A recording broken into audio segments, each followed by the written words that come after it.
അസ്സലാമു അലൈക്കും വറഹ്മത്തുള്ളാഹി വബർക്കാത്തു. കുറച്ച് ദിവസങ്ങൾക്ക് മുമ്പ് വലിയൊരു വിഷയമായൊരു സംഗതിയാണ് നമ്മുടെ ഈ മുഹറം 9, 10 നോമ്പുമായി ബന്ധപ്പെട്ടത്. മുഹറം മാസത്തിൻ്റെ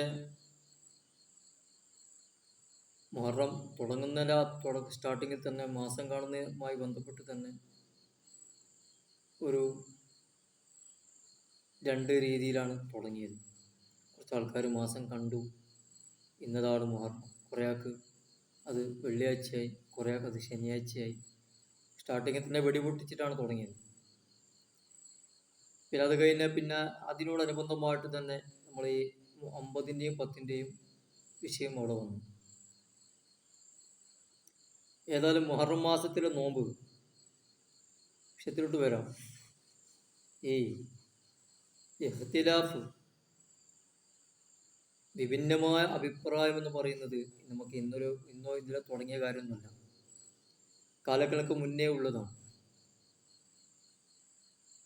അതുകൊണ്ട് തന്നെയാണ് ഇസ്ലാമിൻ്റെ നമ്മുടെ വിശ്വാസപരമായിട്ട്, അഖീദപരമായിട്ട് 4 കാര്യത്തിൽ നമ്മൾ പൊതുവെ ഉറച്ചു നിൽക്കാൻ പറയുന്നത് പണ്ഡിതന്മാർ. ഒന്ന് ഖുർആനാണ്, മറ്റൊന്ന് സുന്നത്താണ്. സുന്നത്ത് പറഞ്ഞാൽ ഹദീസാണ്, നബിതങ്ങളുടെ ഹദീസ്.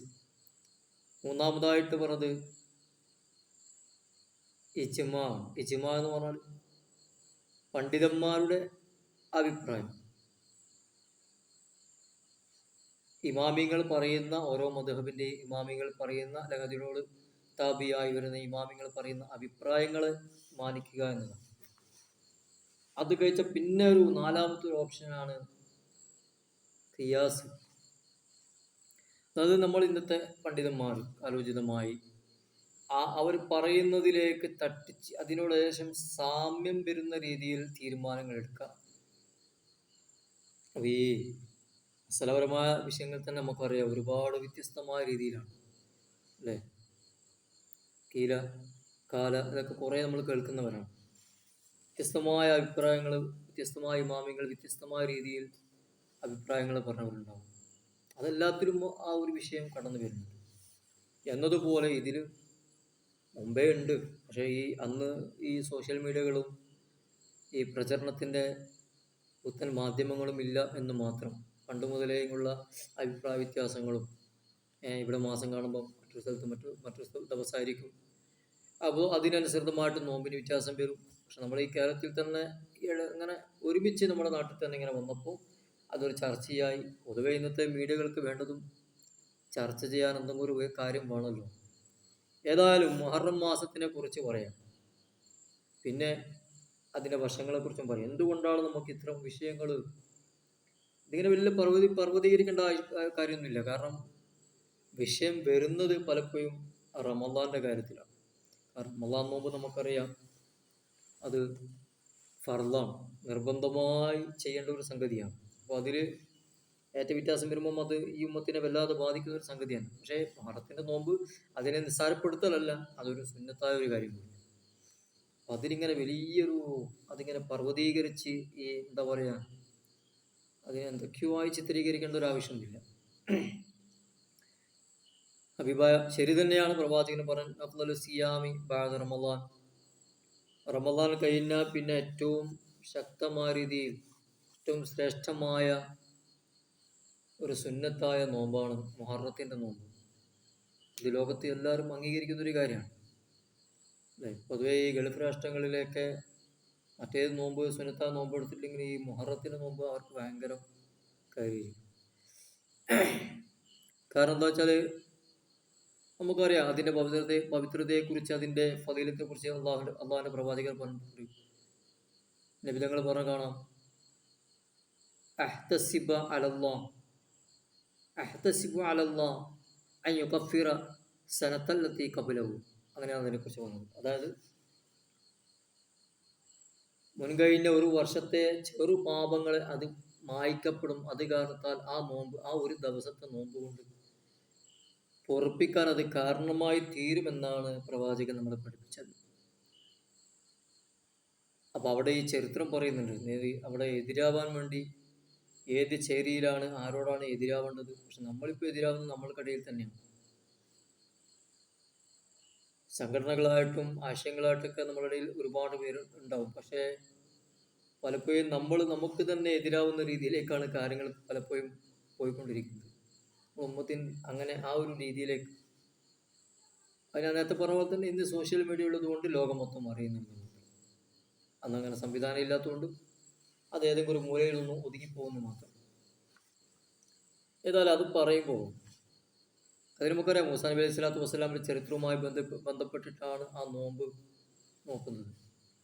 ഫിറോൻ എന്ന് പറയുന്ന ധിക്കാരിയുടെ കരങ്ങളിൽ നിന്ന് കലീമുല്ലാഹി മൂസ അലൈഹി സ്വലാത്തു വസ്സലാം തൻ്റെ അനുചരന്മാരും അള്ളാഹു രക്ഷപ്പെടുത്തി.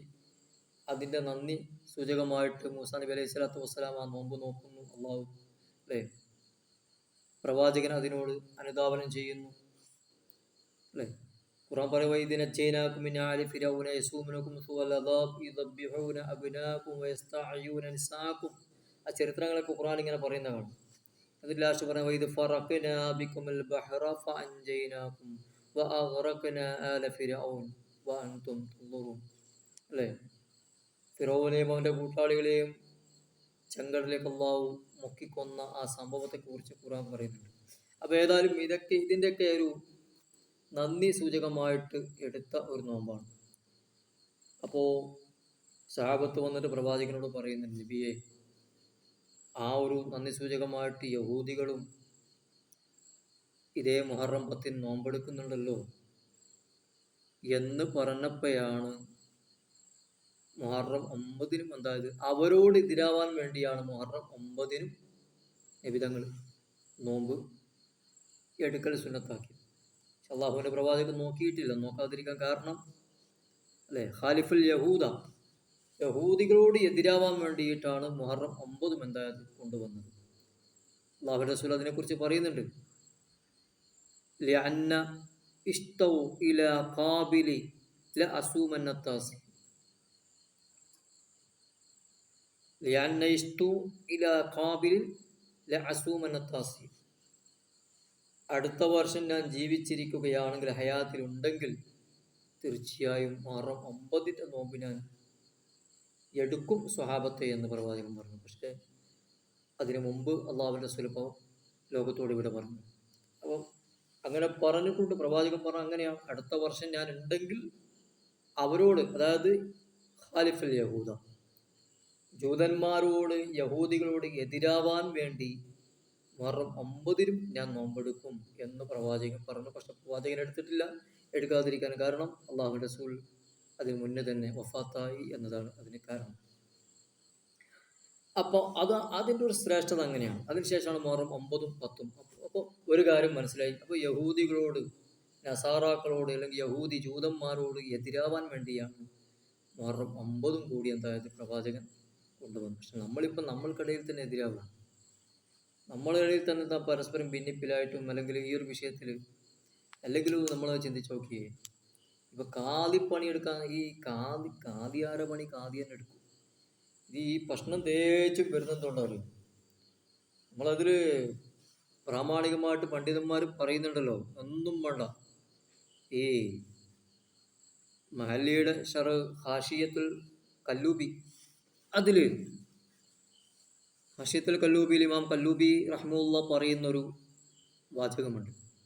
അദ്ദേഹത്തിനെ കുറിച്ചല്ല, റമളാൻ്റെ ഒരു വിഷയം കുറിച്ച്, ആ റമളാനെ കുറിച്ചാണ് പറയുന്നതെങ്കിലും അത്രത്തോളം നമ്മൾ ഈ ഒരു വിഷയത്തിലേക്ക് ഈ മാസപ്പിറവിയുമായി ബന്ധപ്പെട്ട് അല്ലെങ്കിൽ ഇതുമായി ബന്ധപ്പെട്ട വിഷയം കാതി വിധിക്കുന്നിടത്ത് ബന്ധപ്പെട്ട ഒരു വിഷയമാണ്. കല്ലൂബിയിൽ അദ്ദേഹം മഹാനവറുകൾ പറയുന്നത് തുഖ്ബലു ഷഹാദത്തു അദിലിൻ ഫി അദിനാഇ റമളാൻ കഅവ്വലിഹി. തുഖ്ബലു ഷഹാദത്തുൽ അദിലി ഫി അദിനായി റമളാന കഅവ്വലിഹി. ശരിക്കും പറഞ്ഞാൽ ഇത്രയേ ഉള്ളൂ. റമളാൻ മാസം കണ്ടു എന്ന് പറഞ്ഞ് നോമ്പ് ഇങ്ങനെ എടുക്കാൻ പോയി. നോമ്പെല്ലാം എടുത്ത് ഏകദേശം പകുതിക്ക് തുമ്പോൾ ഒരു നീതിമാനായ മനുഷ്യൻ പറയാണ്, ഇപ്പോഴാണ് റമളാൻ തുടങ്ങിയത്.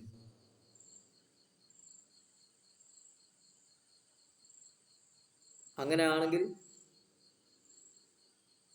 റമളാൻ എന്താ ഇങ്ങനെ പോവാണ്. അപ്പോൾ എന്തായി? ഈ പറഞ്ഞ പോലെ തന്നെ മുമ്പെടുത്ത നോമ്പ് തിരിച്ചു സംഭവിക്കാം. നോമ്പെടുക്കാതെ ഇങ്ങനെ ദിവസങ്ങൾ ഇങ്ങനെ തള്ളി നീക്കി അപ്പൊ അയാൾ വന്ന് പറയാണ് നോമ്പ് തുടങ്ങുന്നത് ഇന്ന നേരത്താണ് എന്ന് തുടങ്ങിയ എന്ന് പറഞ്ഞാൽ അവലി ആ നീതിമാനായ മനുഷ്യൻ പറയുന്ന ആ സമയം മുതൽ അതിന്റെ തുടക്കമാണ്. കല്ലൂബിയിൽ കാണും, നീതിമാനായ മനുഷ്യൻ പറയുന്നത് മുതൽ ഒരു നീതിമാനായ മനുഷ്യൻ കാദിയുടെ അടുക്കൽ ചെന്ന് ഇങ്ങനെ പറഞ്ഞു കഴിഞ്ഞാൽ അത് കാദി സ്ഥിരപ്പെടുത്തും. അത് പിന്നെ വേണോ വേണ്ടയോ എന്ന് തീരുമാനിക്കേണ്ടത് കാദിയാണ്. അതാണ് ഈ പ്രശ്നം. നമ്മൾ ഈ ഇപ്പോഴത്തെ കോമിൻ്റെ ഇപ്പോഴത്തെ നമ്മുടെ ഇടയിലുള്ള ഏറ്റവും വലിയ പ്രശ്നം എന്താ അറിയും? കാദിയാരെ പണി നമ്മൾ സാധാരണക്കാരൻ അവാമുന്നാസ് എടുക്കാൻ പോലെയാണ്. കാദിക്കറിയാലോ, ഒരു നീതിമാനായ മനുഷ്യന് കാദിയുടെ അടുക്കൽ പോയി പറഞ്ഞു കഴിഞ്ഞാൽ കാദി അതിനെക്കുറിച്ച് പഠിച്ച് അതിനെക്കുറിച്ച് മനസ്സിലാക്കി കാദി തീരുമാനം പറയും. പിന്നെ കാദിയായിട്ടിരിക്കുന്നത്. അപ്പൊ ഇത്രയേ ഉള്ളൂ. അവർ പറഞ്ഞാൽ ഇന്ന് മാസം കണ്ടു എന്ന് പറഞ്ഞാൽ അത് അംഗീകരിച്ചേക്കാം. ഇത് നമ്മളതിന് അവരെ കാദിയായിട്ട് അവിടെ കൊണ്ടുപോയി ഒരു നീതിമാനായ മനുഷ്യൻ അവരടുത്ത് പോയി പറഞ്ഞ് അവർ അത് അംഗീകരിച്ചു. ഇനി അവർ പറയുന്നില്ല എന്ന് പറഞ്ഞാൽ ഇല്ല, തീർന്നു. നമ്മൾ നേതൃത്വത്തെ അംഗീകരിക്കുക എന്ന് പറയുന്നില്ലേ അല്ലേ? ഒരു ഖാദി എന്ന് പറയുന്ന സംഗതി ഇല്ലെങ്കിൽ, ഒരു നേതൃത്വം ഇല്ലെങ്കിൽ ഇവിടെ എന്തായിരിക്കും അവസ്ഥ? ഉണ്ടായിട്ട് തന്നെ ഇതാണ് അവസ്ഥ. അപ്പോൾ ഈ മുഹറം 9-ന്റെയും 10-ന്റെയും അല്ലെങ്കിൽ മാസത്തിന്റെ വിഷയവുമായി ബന്ധപ്പെട്ടിട്ട് ഒന്ന് കണ്ടപ്പോൾ എനിക്ക് ഇതൊന്ന് പറയണമെന്ന് തോന്നിയെന്ന് മാത്രം. അപ്പോൾ ഖാദി എന്ന് പറയുന്ന ഒരു സംവിധാനം നമുക്ക് മതവിധി നമ്മിലേക്ക് പറയാനും ഇത്തരം കാര്യങ്ങൾ നമ്മിലേക്ക് പകർന്നു നൽകാനൊക്കെയാണ് അവർ അവിടെ ഇരിക്കുന്നത്. ആ സീറ്റിൽ പോയിട്ട് നമ്മൾ എന്ത് ചെയ്യേണ്ട? ഖാദീൻ്റെ പണിയെടുക്കേണ്ട ആവശ്യമില്ല. അപ്പോഴാണ് ഈ പ്രശ്നങ്ങളൊക്കെ ഉണ്ടാകുന്നത്, ഉടലെടുക്കുന്നത്. ഏതായാലും ആ ഒരു വിഷയം കണ്ടപ്പോൾ കുറച്ചൊരു വിഷയങ്ങളൊക്കെ ഉൾപ്പെടുത്തിയിട്ട് ഒന്ന് പ്രതികരിക്കണമെന്ന് തോന്നിയത് കൊണ്ട് മാത്രം. ഏതായാലും അള്ളാഹു നമ്മളെ ഹൈറിൻ്റെ അഹലുകാരിൽ ഉൾപ്പെടുത്തട്ടെ, ആമീൻ എന്ന പ്രാർത്ഥനയോടുകൂടി ഇൻഷാ അല്ലാഹ് വീഡിയോസ് കാണുന്നവർ ഒന്ന് ഷെയർ ചെയ്യുക, അതുപോലെ സബ്സ്ക്രൈബ് ചെയ്യുക, പരമാവധി ലൈക്ക് ചെയ്യുക, മറ്റുള്ളവരിലേക്ക് എത്തിക്കാൻ ശ്രമിക്കുക. ഇൻഷാ അല്ലാഹ്. അസ്സലാമു അലൈക്കും വറഹ്മത്തുള്ളാഹി.